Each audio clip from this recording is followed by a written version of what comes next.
Hi guys, I previously released a video on some basic essential cinematic moves using a gimbal like the Pocket 2 or the Crane M2S.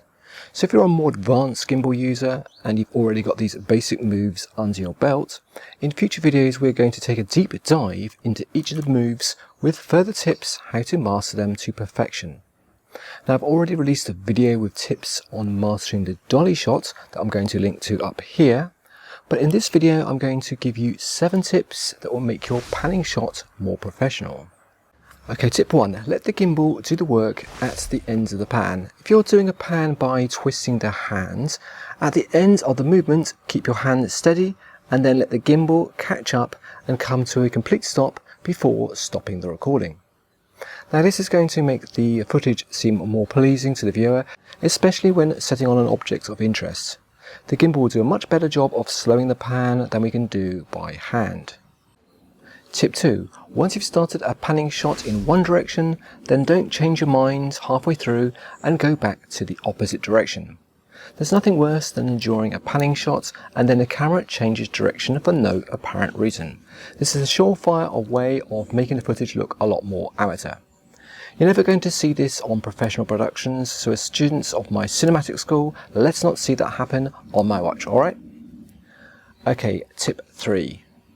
When doing a panning shot, always have a reason for the pan. And what I mean by that is always show something of interest at the end of the movement. Now amateurs will wander around using their camera as an extension of their eyes without regard for what they're actually trying to show the viewer. Now it's okay to use a panning shot to reveal a scene, but always ends with an object of interest and don't make it an anticlimax by ending the shot on something boring. Okay, tip 4. Now don't perform the panning shot too fast.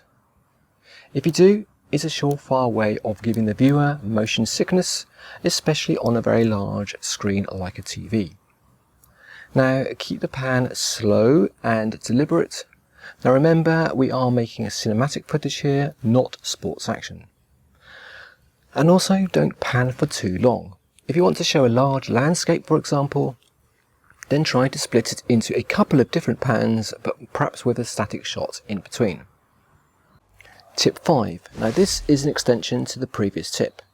The faster the pan, the more there will be a jitter effect. This is because when we're filming in a cinematic frame rate like 24 or 25 frames per second, then every frame has to capture a larger distance. Now imagine a horizontal panning distance divided up into rectangles, with every rectangle being the distance covered in the scene between each frame. For a smoother pan with less jitter, film at a faster frame rate like 50 or 60 frames per second. And this will mean that the panning distance will be much smaller between the frames, resulting in a less jittery viewing experience. However, you're going to need to film in that frame rate for the rest of the video, otherwise in the video editor it's going to need to be slowed down. This is a future video topic in itself, so stay subscribed for more advice at a future date. Okay, let's move on to tip 6. Another way of doing the pan rather than using the hand is to use the joystick to do the actual panning motion. But I suggest setting the speed of the joystick to be quite slow, so it's easy to control when doing this. Go to the settings by swiping down from the top, then click on the cog and then accessories. Now click on the bottom left for the control stick speed. There are then 2 settings. The one on the right is the gimbal speed between 1 and 10. Now 1 is painfully slow, but 10 is lightning fast, so try at maybe setting 3 to 5 to find one which is the most comfortable and not too fast.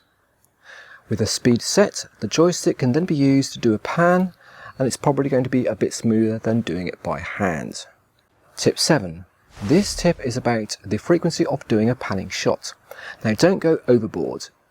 It's the least cinematic out of all the moves and is rather much overused, as it's probably the easiest to do, so don't do one panning shot after another, otherwise the footage is going to look quite boring.